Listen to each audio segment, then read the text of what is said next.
셀트리온 1분기 매출 예상, 공시금액과 실제 매출의 차이 자세하게 알아보면 셀트리온 오늘 마이너스 1.44% 하락, 헬스케어 마이너스 1.22%, 제약은 마이너스 1.31% 하락세를 보이고 말았습니다. 셀트리온은 오늘 조정을 보였는데요.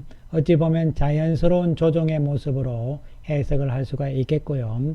헬스케어와 제약도 안정적인 모습의 조정 상태였다고 평가를 할 수가 있겠습니다. 주천의 셀트리온 분석 시간입니다. 안녕하세요, 주천입니다. 오늘 이 시간에는 셀트리온이 어저께 장이 끝나고 난 다음에 공급 계약 공시를 했잖아요. 이에 따라서 셀트리온의 1분기 매출액이 과연 얼마가 될 것인가, 이러한 부분들을 상세하게 알아보기로 하겠습니다. 먼저 전일 나온 공시 내용을 보시면요, 3월 30일자로 나온 것은요, 바이오시밀러 항체의약품 4가지 품목이죠. 램시마, 트룩시마, 흐주마, 그리고 CTP16입니다. CTP16은 아바스틴의 바이오시밀러로서요, 아직 정식 허가는 나지 않았습니다. 21년 10월 달에 미국과 유럽에 허가 신청을 해놓은 상태거든요. 그러나 미리 허가가 나오기 전에 생산을 해서 일정 재고 수준을 채워놓는 작업이다, 이렇게 생각을 하시면 되겠습니다. 이 4가지를 포함해서 계약 금액이 2,735억 원이 되는 것이고요. 그리고 1분기 공급 계약 공시 내용 중에서 진단키트 부분이 2가지가 있잖아요. 1월 27일 2,004억짜리가 하나가 있잖아요. 그리고 2월 11일 날 4,594억짜리가 하나가 있습니다. 먼저 1월 27일 것을 보시면요, 기간이 작년 10월 28일에서 올해 2월 28일까지잖아요. 그러면 작년 4분기에 실적으로 반영이 된 부분이 있을 거잖아요. 그 부분을 제외하고 나면은 이번 1분기에 이 금액의 일부는 포함이 된다, 이렇게 보시면 되는 것이죠. 그리고 2월 11일 날 계약을 한 것은요, 기간이 2월 10일부터 4월 30일이기 때문에 3월 말까지가 1분기잖아요. 어느 정도 금액을 4,594억 중에서 1분기로 계상을 할 것인지는 알 수가 없는 부분이다, 이렇게 볼 수가 있는 것이죠. 따라서 1분기 공급 계약 공시는 크게 3가지였다, 이렇게 생각을 하시면 되겠습니다. 자, 먼저 분기별로 우리가 공급 계약 공시 내용과 실제적인 매출액은 어떻게 나와 있는지 작년의 경우를 한번 살펴보기로 하겠습니다. 작년 1분기에는요, 2,896억의 계약 공시가 나왔습니다. 여기에는 레키로나가 포함이 되어 있는 것이죠. 그런데 실제적인 1분기 매출액은 4,570억이 나온 것이죠. 그리고 2분기도 2,611억이 공시가 나왔지만 레키로나가 포함이 되어 있으면서 실제 매출액은 4,318억이 나온 것이고요. 그리고 3분기 공시 금액은 2,322억이었는데요. 레키로나는 포함되지 않은 상태죠. 매출액은 4,010억이 나온 것이고요. 그리고 작년 4분기에는 2,643억의 공시가 나왔지만 실제적으로는 6,011억의 매출이 나왔잖아요. 물론 여기에는 레키로나가 포함이 되어 있고 또 뭐가 포함이 됐나요? 진단 키트가 841억 정도가 포함이 된 것이다, 이렇게 보시면 되는 것이죠. 그래서 실제적으로 공급계약 공시 나온 금액하고 매출액하고는 차이가 상당히 나는 거잖아요. 이 차이가 그러면 어떻게 나는 것인지 상세하게 지금부터 알아보기로 하겠습니다. 먼저 살펴봐야 되는 것은요, 작년 분기별 제품별 매출액이 어떻게 되어 있느냐, 이런 부분을 알아보면 되겠죠. 이 자료와 데이터는 셀트리온 회사 측에서 발표한 자료입니다. 먼저 지난 4분기에 6,011억의 매출을 기록을 했는데요. 이 중에서 레키로나가 17%니까요. 1,021억 8,700만 원이 되는 것이고요. 진단키트가 14%니까 841억 5,400만 원이다, 이렇게 보시면 되는 것이죠. 따라서 레키로나와 진단키트를 제외하게 되면 6,011억에서 이 2개를 빼면 되는 것이죠. 그렇게 되면 4,148억이 나오는 것이죠. 마찬가지로 3분기에서도 레키로나가 40억이었잖아요. 따라서 3,970억이 되는 것이고요. 2분기에도 레키로나가 345억 이상이 나왔잖아요. 제하게 되면은 3,973억이 되는 것이고 1분기 91억의 레키로나를 제하면은 4,479억이 되는 것이죠. 자, 지금 왜 레키로나저와 진단키트를 제외하고 계산을 하느냐, 이렇게 되면요, 좀 전에도 말씀드렸듯이 이번 1분기 예상 매출액에서는요, 레키로나는 빠지는 거잖아요. 그리고 진단키트 부분은 따로 계산을 해야 되기 때문에 이 두 개는 빼고 우리가 한번 계산을 해본 것이죠. 이 숫자만을 봤을 때는요, 작년 실제적으로 분기별로는 1분기 매출액이 레키로나와 진단키트를 제외하고 나면요, 1분기 매출액이 가장 좋은 매출이었다고 볼 수가 있는 것이죠. 그리고 2분기, 3분기 줄어드는 상황이었고 4분기에 약간 많이 하는 그러한 상황에 그친 것이죠. 따라서 작년 실적을 봤을 때는 레키로나와 진단키트 이 부분을 제외하게 되면요, 바이오 쪽에서는 실제적으로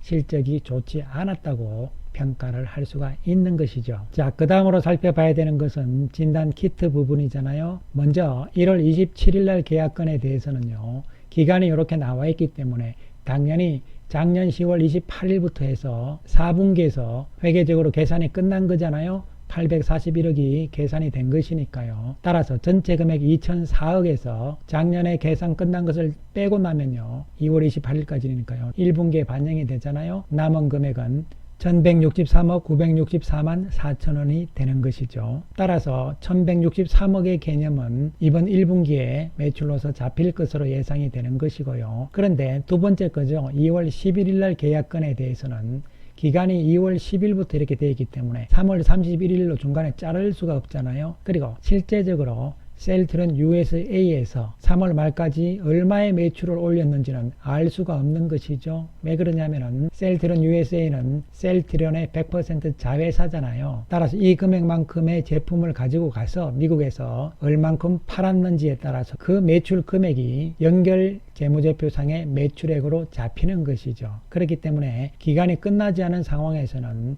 얼마가 될지는 알 수가 없는 부분이다, 이렇게 볼 수가 있는 것이죠. 자, 그래서 정리를 해드리면요, 바이오 시밀러 쪽의 공시금액과 그리고 진단키트 부분에서의 두 가지 가운데서 하나는 명확하게 숫자가 잡힐 수가 있는 것이죠. 자, 그 다음으로 살펴봐야 되는 것은요, 이 공시금액하고 매출액의 현황을 살펴보는데요, 중요한 것은 여러분, 공시금액은 대부분 바이오 쪽의 매출이잖아요. 왜냐하면 셀트리온 헬스케어 쪽으로 가는 것이니까요. 그 다음에 제약 케미칼 부분이 있고요, 기타 부분이 있습니다. 그리고 레키로나, 진단키트, 테바 이렇게 다 합쳐서 전체 매출이 나오는 것인데요, 테바 것은 4분기에만 반영이 되기 때문에요, 제외를 시켰고요. 레키로나 역시 이제는 제외를 시켜야죠. 그리고 진단키트도 제외를 시키고 바이오 매출과 제약 케미칼 기타를 계산을 해서 전체 매출을 추정을 해보는 것이죠. 따라서 1분기의 공시금액이 2896억이었는데요 바이오 매출은 2833억으로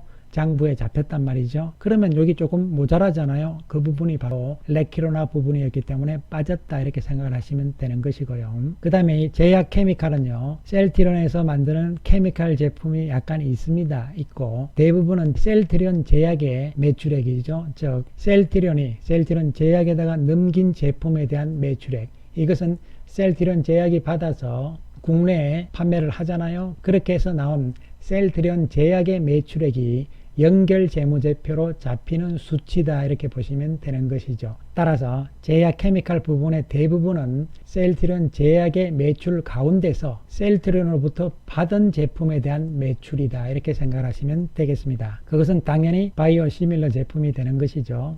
그리고 기타 부분은요, 용역 이런 부분인데요, 이 부분은 거의 비슷하게 좀 고정이 되어 있다, 이런 측면으로 생각을 하시면 되겠습니다. 따라서 전체 매출을 우리가 계산을 하는 데 있어서요, 먼저 공시 내용으로 나오는 이번에 2735억은 바이오 쪽의 매출로 그대로 다 100% 잡힐 가능성이 높잖아요. 왜냐하면 레키로나가 포함이 안 돼 있잖아요. 그러면은 제약 케미칼과 기타 이거 두 개를 합쳐서 평균적인 개념으로 보수적으로 우리가 한번 살펴볼 수밖에 없잖아요. 특히 셀트리온 제약의 매출액이 작년 1분기부터 해서 증가하는 추세에 있는 것은 분명합니다. 그러나 통상적으로 이 두 개를 합치면요, 평균적으로 1586억이 나오거든요. 그래서 이것을 뒷자리 빼고 1500억 정도로 계산을 해서 제약 케미칼과 기타를 플러스를 시키는 거죠. 2735억에다가. 그 다음에 앞부분의 진단 키트 부분에서 우리가 기간이 끝났기 때문에 확정할 수 있는 1163억을 더해야 되는 것이죠.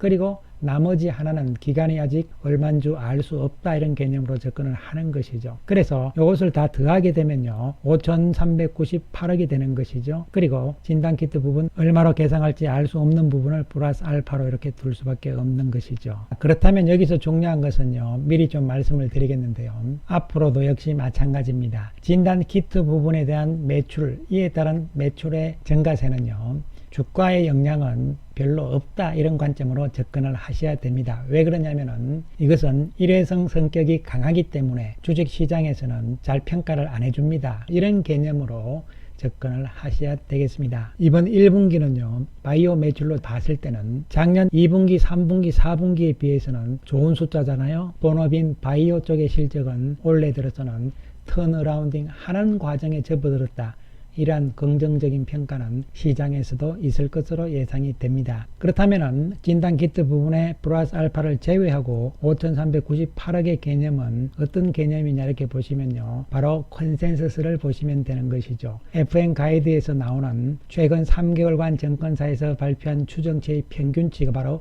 컨센서스가 되잖아요. 3월 30일 기준으로 봤을 때 1분기에 대한 매출액의 컨센서스는 5,400억이 잡혀 있는 것이죠.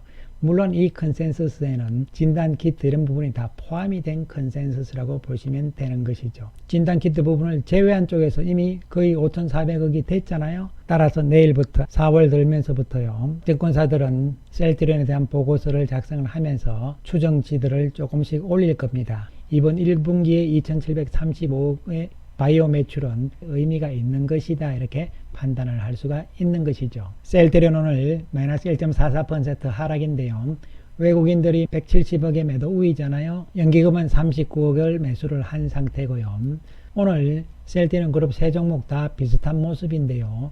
JP모간, 모건스탠리, 골드만삭스 세 군데서 양쪽에서 왔다 갔다 하면서 정신없는 모습이 나타나고 있습니다. 하지만 공매도량은 크게 증가하는 모습이 아니었고 거래량 역시 오히려 감소하는 모습이 나오잖아요. 그러면은 이것은요 차익거래 형태의 매매가 공매도와 함께 어우러져서 나오는 모습이다 이렇게 생각을 하시면 되는 것이죠. 따라서 매일매일 있는 이러한 차익거래 성격의 공매도는요 크게 신경 쓰실 부분이 아니다, 이러한 측면에서 접근을 할 수가 있는 것이고요. 어찌 보면은 오늘은 3일 상승이었기 때문에 조정의 모습이 나오는 그러한 상황으로 해석을 하시면 될 것으로 보입니다. 한편 셀트리온 헬스케어 역시 외국인들이 71억의 매도를 보인 상황인데요. 주가는 지금 안정적으로 잘 움직이고 있는 상황이다 이렇게 볼 수가 있고요. 공매도량이 오늘 조금 증가하는 모습이 나왔지만 수치 자체가 그렇게 큰 숫자는 아니다 이렇게 볼 수 있는 것이고요. 왜냐하면 최근 들어서는 10만주 아래에서 계속 왔다 갔다 하고 있는 상황이라고 보시면 되고요. 외국인 전체 매도가 10만주였는데요. 모건 스탠리에서 54,000주죠. JP모간에서 6,000주 매도하는 모습이 나왔고 또 이쪽에선 JP모간이 9,900주 매수하고 이러면서 왔다 갔다 바쁜 모습이 나오는데요. 단기적인 성격의 공매도와 환매수 이러한 움직임의 하나라고 보시면 되겠습니다. 한편 제약도 외국인들이 13억의 매도 우위를 보이고 말았는데요. 제약은 상대적으로 블록딜하고 관계가 없었기 때문에 덜 하락한 상황이죠. 그러나 움직임은 횡보를 하고 있는데요. 거래량을 봤을 때는 나쁜 모습은 아니라고 평가를 할 수가 있는 부분이죠. 외국인들 13,000주 매도를 했고요. 따라서 셀트리온의 1분기 실적은요 우려할 상황은 아니다 이렇게 볼 수가 있는 것이고요. 컨센서스 숫자가 조금씩 앞으로 높아질 가능성이 있기 때문에 긍정적으로 평가를 할 수 있는 부분이고, 특히 우리가 분야별로 봤듯이요 제품별로 봤듯이 바이오 쪽의 매출이 좋아지고 있는 상황이기 때문에요. 실적이 조금씩 턴어라운드 과정으로 간다고 봐야 되는 것이죠. 따라서 바이오 시밀러 쪽의 실적이 턴어라운드로 좋아지는 상황으로 가는 모습이 확인되고 있기 때문에요. 단기적인 조정보다는요. 조금 더 긴 시각으로 긍정적인 마음으로 상황들을 지켜보자는 말씀 드리겠습니다. 감사합니다.